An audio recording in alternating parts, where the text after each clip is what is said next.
Do you live in a world filled with corporate data? Are you plagued by siloed departments? Are your lackluster growth strategies demolishing your chances for success? Are you held captive by the evil menace, Lord Lack? Lack of time, lack of strategy, and lack of the most important and powerful tool in your superhero tool belt, knowledge. Never fear, Hub Heroes. Get ready to don your cape and mask, move into action, and become the Hub Hero your organization needs. Tune in each week to join the League of Extraordinary Inbound Heroes as we help you educate, empower, and execute. Hub Heroes, it's time to unite and activate your powers. Before we begin, we need to disclose that Devin is currently employed by HubSpot at the time of this episode's recording. This podcast is in no way affiliated with or produced by HubSpot, and the thoughts and opinions expressed by Devin during the show are that of his own and in no way represent those of his employer. Welcome back to another episode of Hub Heroes. As always, I am Liz, your Hub Hero Wrangler and resident content nerd, joined as not as always. Last week, Devin, we were left behind while George and Max. I'm going to say what we were talking about before we started recording. If you haven't heard last week's episode, which is just George and Max about inbound physics, you need to hit pause on this, go back and listen to that one, and then come back and talk to us because it was, gentlemen, air snaps. Oh, wow. High-fiving. You know, Devin and we are back today. Yes, I'm glad. I would just like to know if there is still room in the inbound physics pool for all of us, or because you guys had a connection. It was deep. It was soulful. Listen, you are always welcome. Oh, listen, we're better together. Yes. Yeah, I love that. I love it until Liz starts doing poetry, which, as my gift to all of you, I will not be doing this week. But that's because I'm working on something special for next week. Please be warned. Anyway, but we're not talking about poetry this week, are we, Devin? No poetry. We are here to talk about. Okay, I'm excited. Who has two thumbs, speaks limited French, and is wildly excited about today's episode? Oh my God. This moi, me. Oui. That's right. That's the only word I know, by the way. I know. That and French fry. Qu'est-ce que tu as fait? Whoa! What? But French fries are frites. I know. I'm just. Je suis Devin. Bibliothèque.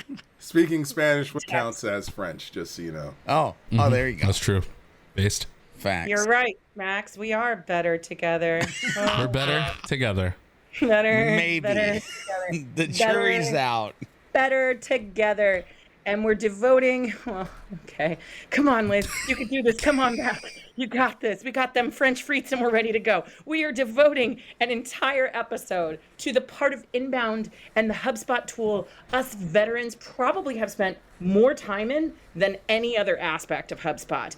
And that is blogging and the HubSpot blogging tool. That's right, kiddos. We're hopping aboard the content hype train today because, like it or not, there is no content wizard from the sky who will do everything for you. Not even ChatGPT. Google will get you. Google will get you. We've had conversations about this. Go back to the human content episode if you don't believe me. Because like it or not, no content wizard, and you need content in order to have a powerful revenue-generating inbound program for your sales, marketing, and service teams. Content is the juice. It's the squeeze. It's the fuel. It's the fire. It's whatever heavy-handed metaphor you want to throw in there. I had to say the juice because anybody who's ever seen Michael Mann's Heat, it's the juice. The action is the juice. Like it's one of my favorite lines. That's right. Yeah. But blogging. Here are the questions I want to explore today because we're going to do this in two parts, right? We're going to have a tool deep dive, but I also want to have a talk about blogging itself because we've come a long way. So is blogging still the content powerhouse that it used to be? And what's in, what's out, what's new, what's hot, what's not in the HubSpot blogging tool? We're going to be digging into those questions and more. Gentlemen, Are we hashtag better together excited? Hashtag better. The correct Together. answer, George, was oui, but we'll move on. Okay. Oh, monsieur, oui. I don't know. My favorite part is when I go into an outline, and I know George is excited about something because he very rarely makes notes in the outline, but this one says, oh, do I have thoughts? So Max, Devin, just take a couple seats. George, let's give you some runway, but let me tee you up with that question. Okay, nerds, let's rip off the Band-Aid. Is blogging dead when it comes to inbound content? George, what say you? Yeah, so I don't want to steal anybody's thunder, so I'm not going to say some of the, if it's crappy, like that kind of stuff, because other people might I'll be want here to for go. that voice, though, if you say it like hold that, on. dude. Yeah, people might want to go down that vein. But, Hold on. but here's the thing.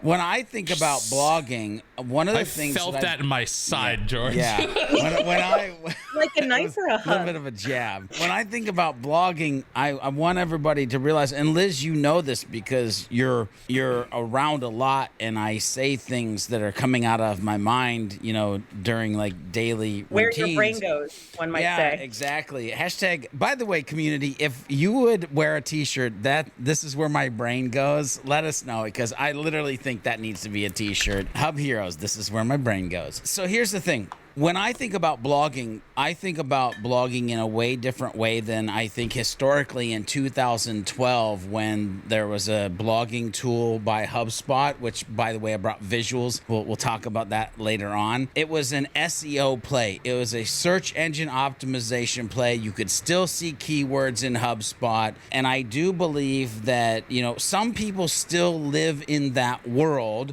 where blogging is just an SEO play. And what I'll say is when I think about blogging, I actually start to think about the publishing pie, right? And so if you think about when you have a nice, yummy, slightly warm, pumpkin pie, pecan pie, and apple pie, the only thing that you're waiting for is your slice of the pie, because you know that pie is going to taste good. So when I start to think about blogging and the publishing pie, I want everybody to realize, is a slice of it SEO? Yes. However, is a slice of it social? Yes. Is a slice of it actually going to be sales? Yes. Is a slice of it going to be service? Yes. So if you take blogging and you correlate it to how is it a business strategy for all departments in the business and not just an SEO play by marketing, everybody gets a piece of the pie. Everybody's happy. And of course, I'll take a dollop of whipped topping with mine, please.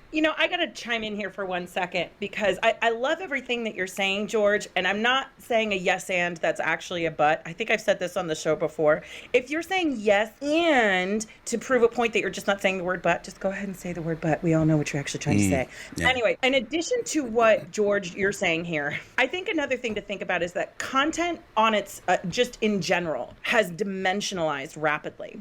So I think one of the reasons why people are even bringing up the conversation, is blogging dead? I understand why people are asking the question, but I think it's misguided, and here's why. Imagine for a moment you are starting out an art class for the first time, right? They're going to give you one thing to express yourself with. Maybe it's crayons, maybe it's paints, maybe it's pencils, maybe it's whatever. As you get more advanced or as your surroundings advance, you may be introduced to other things. Clay, paper mache, collage, different ways of expressing your thoughts, your ideas, your story, your art, whatever that creation is that you're trying to bring into the world. But that doesn't mean the stuff you started with goes away.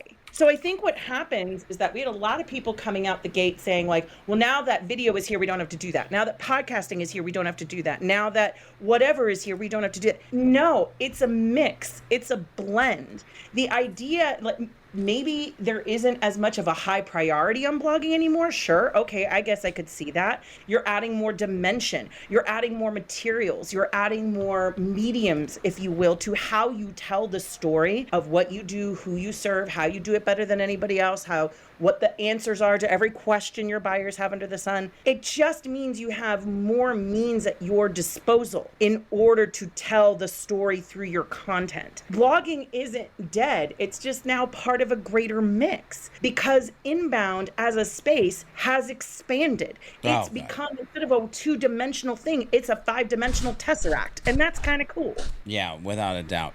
So can I yes and your yes and? Okay, is it a yes and or a yes but? It's a yes and because actually it's not even a yes and. It's not even a yes and. It's just the next move of the chess piece. Like, because I want people to realize with what you're saying and what I'm talking about with the publishing pie is that, Liz, I've come to you and literally said, I don't care about search on this one. I want it to be social. I know there are pieces, articles that will write that I might not care about SEO or social, but I'm like, hey, this has to be very sales related, or this has to be very like every piece of content can have its purpose. And if you feel like you have to put it through the square peg of SEO before you get something, you might end up being in trouble. So I just want, I'm in this moment in time, I am giving people the freedom to break the rules on creative basis or need basis. Not all the time, but occasionally you can go in different directions because you know where that piece of content's going to live. Okay, I'll shut up now. No, I love that. Okay, so Max, Devin, I'd love to hear from you. When we think about the mindsets today's inbound practitioners need to embody when they think about blogging. And when I say practitioners, inbound practitioners, I'm using that language very specifically because I don't want to just speak to marketers. These are also mindsets probably business leaders and sales folks need to think about as well, because let's face it, they have opinions on how well or not content is performing with inbound. So Max, Devin, what you got? Simply put, blogging is still very much important because SEO aside, being the content constantly generating thing, decent human thing aside, different people learn different ways and different kinds of content resonate on different mediums. And like if I am studying about a game that I play, for instance, I'm gonna look at video. But if I'm working on home automation, then code is my preferred method. However, if there's a visual aspect to whatever coding thing that I'm trying to get done, like for instance, incorporate this thread border router into my Home Assistant instance on my Raspberry Pi, it'd be really helpful if the documentation on the dongle was physical, as well as having a video of a guy talking me through it, all on the same blog post. Embed the videos on your blog post. I know this is early for me to get my soapbox out, but do video, do blogs, and then put the video on the blog post. And so people who don't want to read can just watch. It's this amazing thing. We just incorporated video. Well, I just say just. We've been doing it for a year now. We've incorporated video into our partner newsletter at HubSpot. We've gotten emails thanking us because they didn't feel like reading. But it's helpful that they can go back and hear what I'm talking about, read more, and then click the links that are right there because the video is in the post. Well, I agree with everything Devin said in that, like, people learn in different ways. I think, another way to kind of say that is like people enjoy consuming content in different ways, right? Some people are going to completely all the time prefer text. Some people are going to completely all the time, prefer video, especially this future generation of buyers who are growing up right now, not knowing how to type on a keyboard, but only knowing how to type on their phone, right? Guess what? They're not reading blog posts. They're watching video. But that doesn't mean that people's ability to read is going anywhere anytime soon, right? And I think there's also still like a lot of utility that like a blog post provides that like a video doesn't. Sure, can you put like cards and stuff in YouTube videos? Yeah, but usually linking to outside stuff is generally more of a pain in the ass than putting a hyperlink in a good spot, right? You can download files out of a blog post if you link to them. Like you can put a lot of like resources and rich media and stuff like in line into that content, right? So it's one of those things where I don't think blogging's dead. I don't really know like what the research is in terms of like what type of, content medium, video versus written word versus audio only is kind of more prevalent. But it is one of those things where it's like you should be doing all of it because you want to make your content accessible to different people's desires of how they like to consume it. You never want to put up a barrier for someone to consume a piece of content. You want to let them consume it in any way that they want. And also it's like, you see videos Like you even today have to do a lot of SEO stuff for videos. Like video SEO is very much a thing, whether it's tags, how you're writing your descriptions, what you're saying so it shows up in the transcript properly, because Google's definitely looking at the transcript of videos since they own, YouTube and have for a long time. But I think it'll be interesting to see, and maybe this has already happened. I haven't done the research on it, but like I feel like a lot of the times that I ask questions now on Google, I'm getting served up a video that and it literally highlights the transcription. And I think it's probably like they know that people like to watch, not read, or at least the generation that's really starting to become buyers and stuff like that. Maybe that preference is showing a little bit more, but I would never think that that's a justification to say blogging's dead and you shouldn't blog. I don't think there's any argument to that. Yeah, I would agree with that. And granted, this is me being the resident writer showing my ass a little bit here, but here's the thing.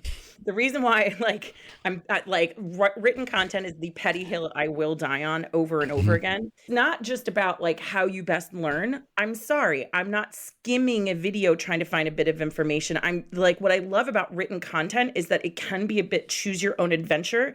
Of course, that's assuming that when you're creating your content, you're creating headings and subheadings that make sense. You make it easy for someone at a glance to understand whether or not content is for them. Because I will sit there and sidle up on my phone with a piece of written content if it is for me and I'm able to easily see that. Or if it's a piece of content that's teaching me how to do something, sometimes I just want written instructions. That comes down to personal preference, but it also comes down to how I learn. Like I'm someone who doesn't want to watch someone do it. I want someone to give me instructions, and then I just click a bunch of buttons until something either explodes or the thing I want happens. So anyway, Liz, can I ask you a question from like a blogging perspective? Yes. Right. I don't think the next generation of kids growing up is going to have any interest in laptops or big screens like whatsoever. I might be totally wrong on that. Right.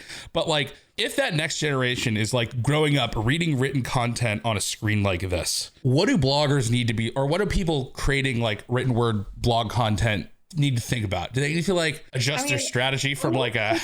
I'm going to quote George here, because here's the thing. I think we're just wildly overcomplicating this. This reminds me of like when people were talking about millennials when we were first coming up. It's like, guys, we're not that difficult. We are not that different. And it kind of feels like that about this too. Like think about the humans, like do the same shit you're already, same swear jar that you're already, thank you. Our censor guy was out on a coffee break. No, think about the stuff you're already thinking about. I guess he's back. Like, we already went through this in 2015 when we had Mobilegeddon, and everybody was panicking about what their websites were supposed to look like. If you are just waiting until now to understand, oh boy, is my content responsive across mobile devices, or will it make someone want to throw themselves into traffic? Like, you should have already been thinking about this. But in terms of structuring the content, headings, subheadings, and making sure that your template or whatever it is that you're using makes it easy for people to move through your content.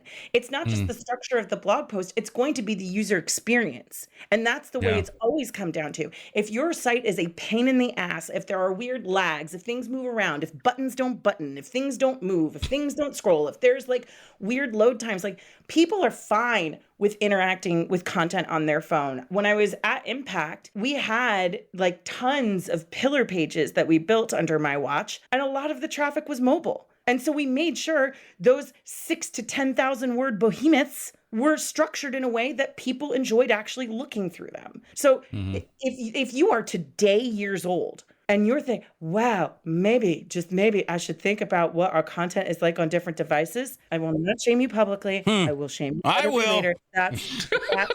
This is a 2015 problem. We're acting like it's brand new.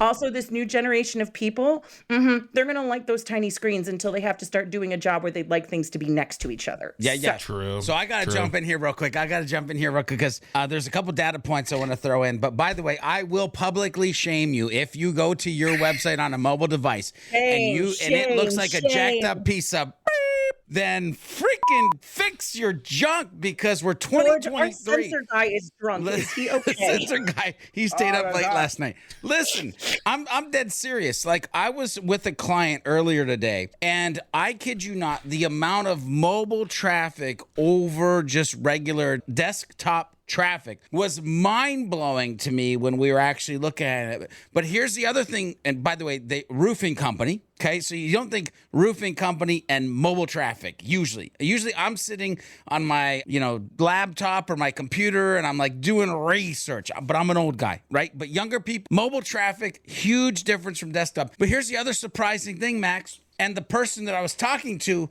not only did it shock me, but it shocked them, was freaking smart TV data inside of HubSpot, down to the level of what type of TV it was and the conversions that were happening from the TV. So we got to remember that it's both sides of this that we're playing. But I feel like we could be talking about the CMS right now, because if you're not responsive, get responsive. We're here to talk about the blog. What's fun when you create blog content in HubSpot, because it's focused on being responsive with the CMS and the blog tool and the themes that you use, you're going to be a step ahead of the game, even if the rest of your website is jacked up because it's on a third-party CMS.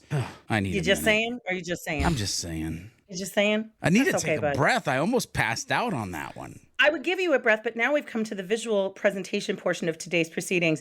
Now, I'm just going to throw a quick disclaimer out here. You might be sitting there going, visual, Liz, are you okay? Are you unwell? This is an audio podcast. It is, unless you're a member of the Hub Heroes community, in which case you get to watch us record live, and you can always see the video playback, which I hear from the last episode was also pretty darn stinking worth it. But let's talk about memory lane. George, I'm going to hand it over to you. I want us to go down memory lane with the HubSpot blogging tool. Yeah. Take us, bud. By the way, I am throwing zero shade, but it is funny, right?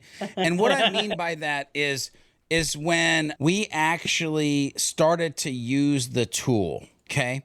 It was dope in 2012. But if we start to think about what it might look like now versus what it looked like back then. All right, this is literally a screenshot of the blog tool in 2012. I went to the Wayback Machine. God. Do you remember that there was an advanced tab to the actual article tab? And so if you look at this and what we were using, and there was literally like an orange CTA button to add your CTAs. By the way, anybody impressed that there's a link to add video back in 2012? I mean, it wasn't until 2015, 2016, 2018, 2019 that this was the year of video. But in 2012, HubSpot had it in there. And so to look at where it was to where it has come now and what we're going to talk about, like if you look at the tool now, it just like, and again, I'm showing visuals of the blog page that you can get to. But if you look at it now, dare I say, it just looks like it's fun to use. Yeah. Right? It looks like it's fun to use. Inside joke for us old school inbound people really quick about video. You know, George, Max, and Devin, I heard that by 2018, 80% of web traffic will be video, according to Cisco. Oh my God. Everyone, please stop quoting that stat. Please. They literally just go and change it every year. But yes, George. I don't understand stats well enough to get that joke. So now I'm going to be the awkward and uncomfortable person who has to explain a joke. For a while there, when inbound marketers discovered video, they were like, oh my God. And everybody has the same video marketing stats article, or let me tell you why video marketing is important. And they all quote the same statistic. But the funny thing is, the statistic for the most part has not changed. Cisco just every year changes 2017 to 2018 to 2019 to 2020 to 2022 literally it's the same statistic pushing over the goalpost. One of these years it'll be true. That's the thing. Yes. And until then, I will just awkwardly explain jokes so that way they're funnier, Max. And I'll just create videos until it actually becomes true. That was my thought. We started creating videos and putting them in blog articles back in late 2013, early 2014 at the sales line, because we were bullish back then on video content and educating in multiple ways. But again, back to the blog tool. Yeah, absolutely. George, stay on task. You haven't even said humans once today. I'm very concerned. Are you unwell? Oh, true. Well, I can't right now because that would just be mailing it in. Yeah. No, it's not mailing it in. I think I mean, if I say it now, it's mailing it in. Like everybody's waiting for it. They're waiting for me to say. So at some point I will. I like how we've moved from phoning it in to the even more reliable U.S. Postal Service of mailing it in. So that's helpful to know. There we go. Fantastic. Max and Devin, either of you, what are some of your favorite features today in the HubSpot tool for blogging? Not everyone jump in. Calm down. Well, I'll need a moment. Full disclosure, my job doesn't require me to use the blog tool, and so you're making me sad. I don't even have access to it in the HubSpot portal. I don't have permissions to access it. So I haven't used HubSpot's blog tool in a little over 2 years now. Oh my God! That's I love HubSpot. I bleed orange. I will get a sprocket tattoo if asked of me. The worst thing about working at HubSpot is that I don't use HubSpot like I used to. Sad. Interesting. It sucks, man. Like, it was cool when I was onboarding.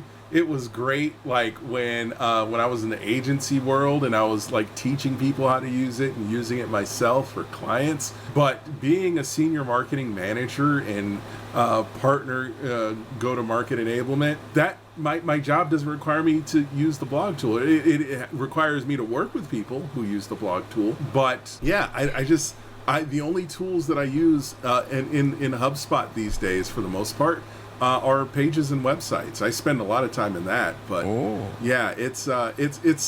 It's sad and painful. Like, sometimes I'll just go into my own portal and just build reports, I can remember what it felt like. Sake. Yeah, just for fun, just for fun, just to feel something just again. For shizzies and gizzies.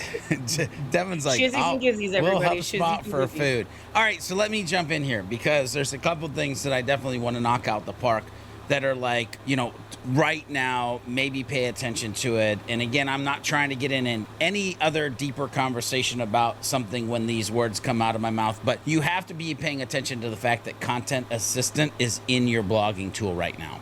So what is Content Assistant, George? Yeah, if you don't know what that is, it's literally HubSpot's version of AI-assisted writing inside the tool. So if you're there you go. If you're not starting to write a blog article and then selecting the text and asking it to expand it or any of the other versions of what you can do in there, you might be doing yourself a disservice. If you're not, when you're painstakingly trying to think about how you can create a meta description, not using Content Assistant in the meta description for your blogs, again, you might be doing yourself a disservice. Now, what I will tell you, and again, not to get in too deep here, use it, but don't make it be the original thing that is actually going to just be published. Like, it is there to be a tool, right? A hammer and nails build a building. They're not just the hammer and nails, and that's the end result. This Content Assistant in the main content and in the meta description need to be tools to help you build what it is that you're trying to build. So that for sure is one piece that people should be checking out.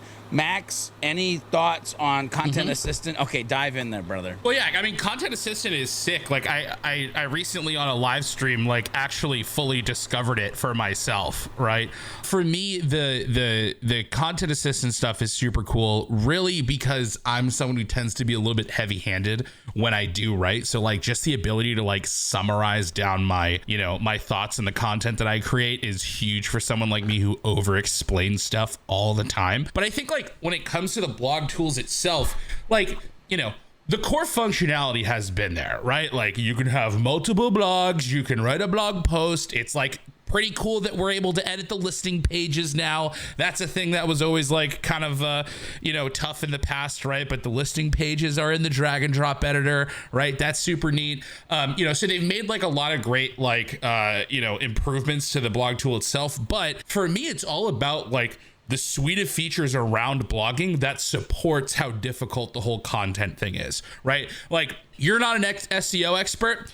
Great. There's enough on that left sidebar that's going to help you get all the basics down and give you some suggestions and some easy to do fixes, right? To make sure it's buttoned up for the search engines, right? That's great.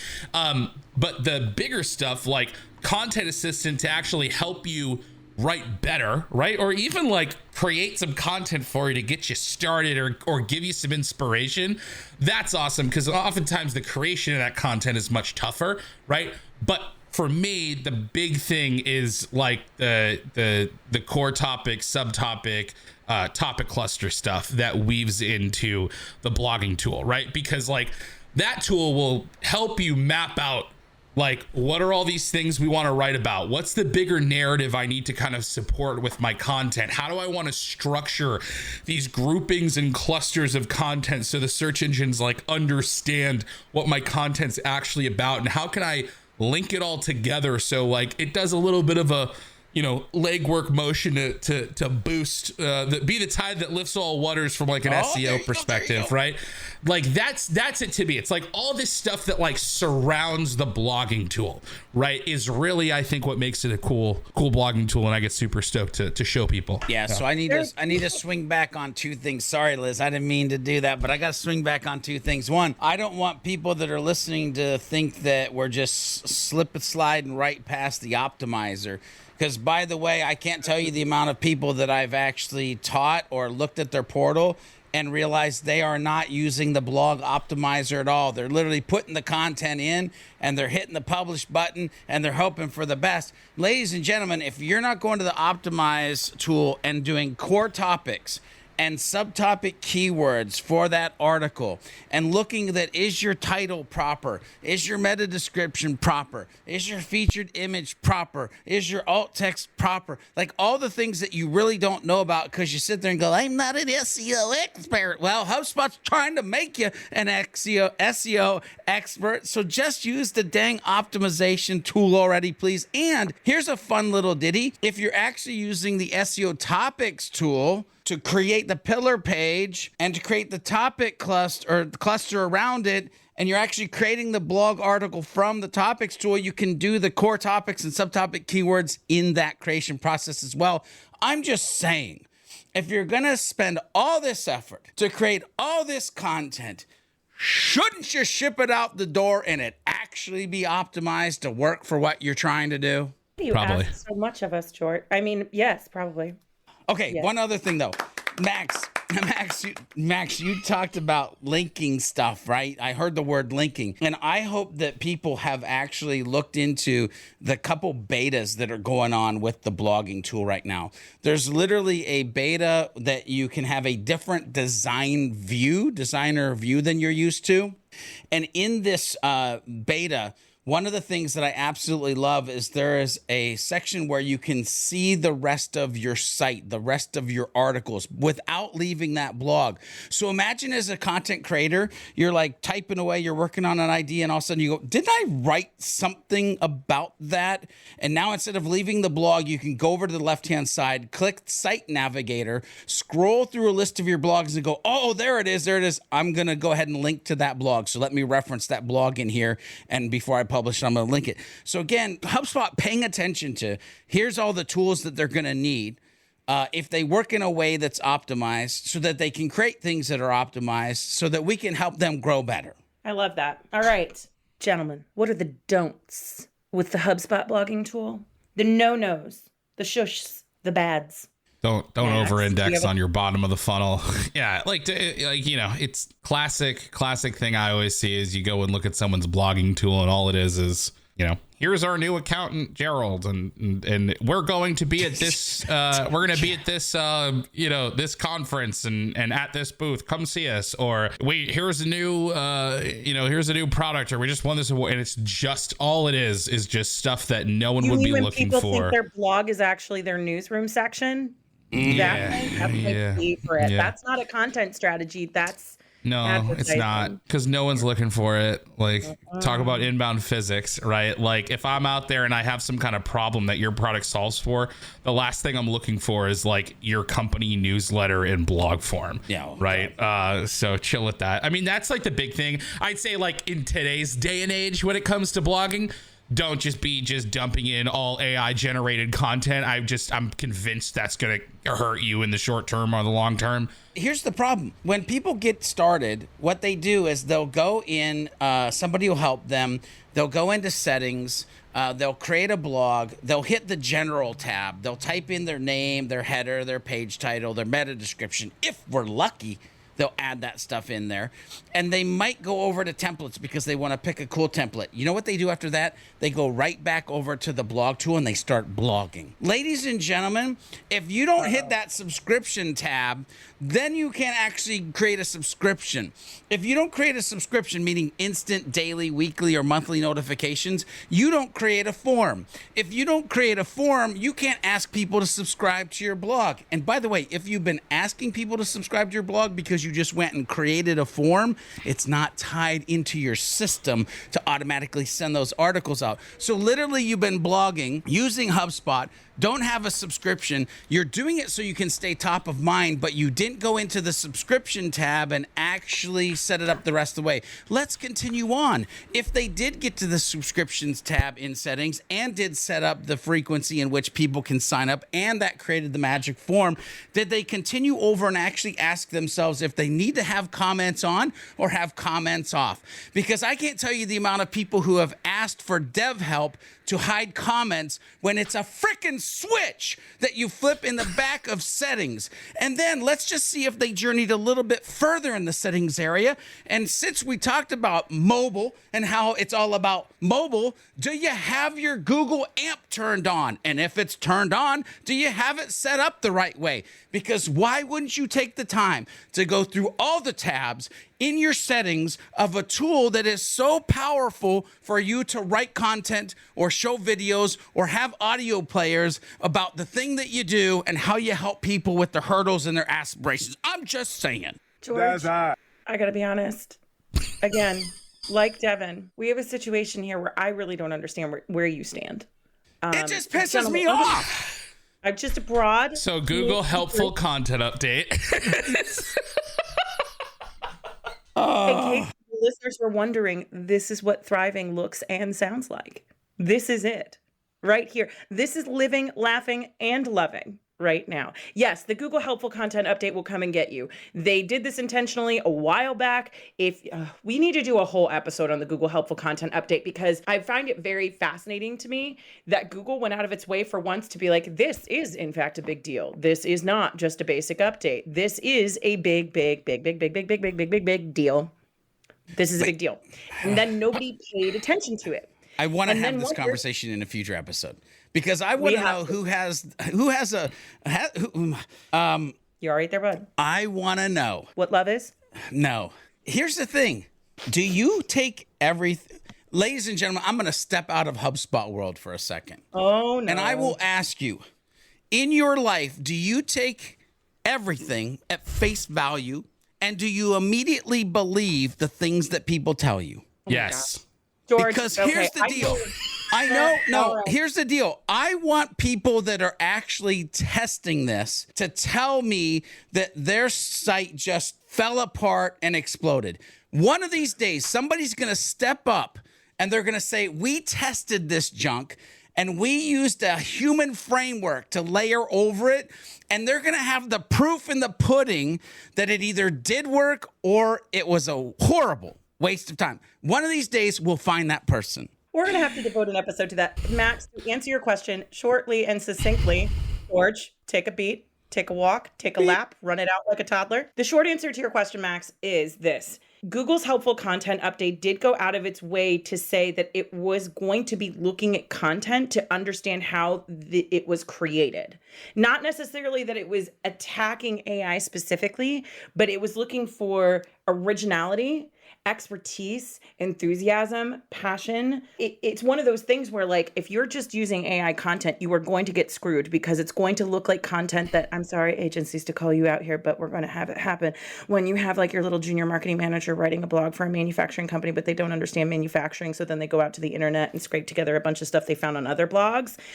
AI kind of sometimes does the same thing. So like you have to be super careful.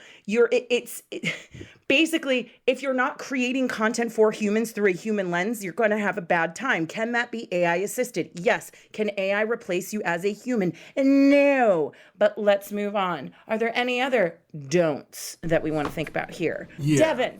So, don't just put in text blobs, please. Format your blog posts. Make them visually appealing. Please do not make all of your blog posts white papers. Just say no to word walls. Yeah, just use even if you just use like an H3 subtitle as a header every now and then, like something, just something. Feel free to incorporate bolds and italics. Use formatting to insert passion into what it is that you're trying to put in.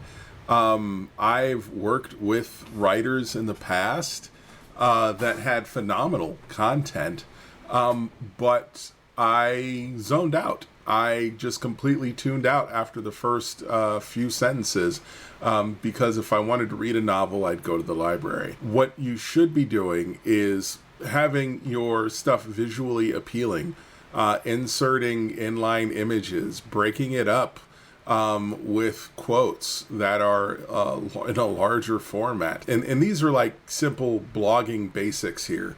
I'm not, just giving you any groundbreaking new information. This is blogging 101.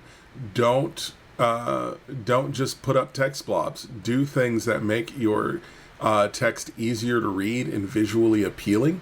But also don't do it like it's a GeoCities page from 1996. Don't have GIFs in every paragraph. Don't just use wild fonts. And if you use Comic Sans, I'm gonna DDoS your page. But just make it visually appealing. No sake at all. An ironic sprinkle of a Comic Sans. Unless you're using Comic Sans to joke about the fact you're using Comic Sans, don't do it. And even then, you can joke about Comic Sans in like Roboto or something. It's been done. It's been done before. That's all I'm going to say. And so I got to jump in here for a couple of things because, Devin, I totally agree with you with it should be an experience, which, by the way, another one of the betas is that you can actually have drag and drop in blog. So imagine being able to create a blog that at the bottom had FAQs where it was like informationally and also then additional bite-sized content that people could get into. There's a whole bunch of stuff you can do with that. But, ladies and gentlemen, I need you to listen to me and listen to me close, please. I need you to do one thing. As the love that I have for all of you humans out there, I need you to do this one thing. I need you to do this one thing. For all that is holy, will you please, just for me, just this once, do a Google search on semantic markup and realize that you do not use an H3 because it happens to be 32 font in green. You use it because it's a way that Google, being Yahoo and the other search engines, understand the way that the page should be formatted. There are H1s, headings, by the way. If somebody's listening that goes, what's an H1? Hey, I love you. It's a heading. If you have heading 1, heading 2, heading 3, all the way to heading 6, they serve a semantic markup purpose. You can style them however you want inside of your HubSpot theme, but please take into account, into your brain that there is only supposed to be one H1. You can have multiple H2s. The H2s probably need to, or the H3s probably need to live in the H2s, H4s in the H3s. There is a level of importance to show Google what belongs with what on the page. I'll calm down, but please just... Yeah, it's like data structure. You're explaining the hierarchy of importance of all the topics. Here's a fun You're also making it easier for people to skim. Yeah, if you're using Google Docs, it explains George's point perfectly. If you use heading 1, heading 2, heading 3 in Google Docs and then look at the outline on the left, it's going to lay everything out in outline format for you based on the headings that you use. So, and by the way, did you know that you can import a Google Doc into your HubSpot blog tool? I'm just going to say that. So if you actually use the right headings in your Google Doc and bring it into your blog tool, it's there. Done. Can I add one more thing? And this is a bit of a maybe don't do or do. I don't really know how to do it. Please eliminate distractions on blog posts, right? I can't tell you how many times, like, I'm trying to read a blog post and I go, ooh, there's an ad. Ooh, there's a link to a related post. Ooh, there's all this shit on the sidebar that really, really is distracting me and making it difficult for me to get through this freaking article, right? I understand that there's like media companies out there that make content just so you look at the ads and make you like page through all the different, if your blog post has like pages at the bottom that you have to like skip through, I don't even know what to tell you, but yeah, like eliminate. I used to definitely be someone who was like, all right, we're setting up your blog listing page. Let's put up the automatic section that brings people to related blog posts, and let's add like a CTA here, and let's add other stuff here. So like we're encouraging them to like peruse around your website. But now I'm definitely in the space where it's like, bro, all those things just like distract someone from what the whole point of the blog post is, which is actually to consume the content in a meaningful way, right? And so it's like, don't distract people. Okay, so we got to be careful there. We have to be careful. Yes, I agree with getting rid of distractions, which, by the way, let me throw another tidbit in there. If you're like Max and you get easily distracted, did you know that when you're creating the blog articles, you can go into focus mode and get all of the stuff away from you and just focus on your writing? That's another thing that I love about the HubSpot blog tool. But here's the thing. I would be remiss if I didn't say, yes, it is to get them to read the content. It is to add value. It is to create an experience. But at the end of the day, anybody who is listening to this podcast owns or works at a business. And at the end of the day, things go back to driving revenue. So be really good at it being there without it being there. Meaning you might use some things in like CTA tools, like a ninja instead of a sledgehammer, right?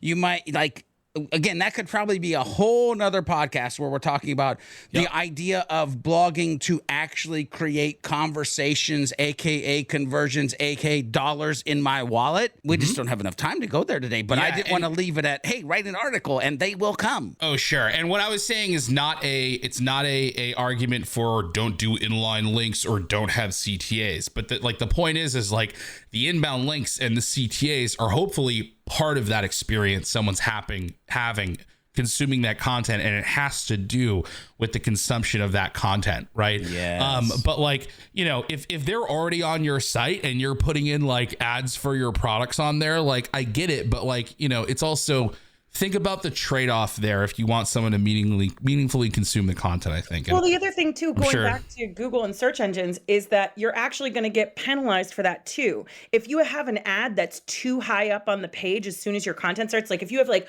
1-2 paragraphs inline ad, that is considered an interstitial. You don't want that. So interstitial? Wow. What the is that word? Yeah, that's right. That's right. Scrabble word.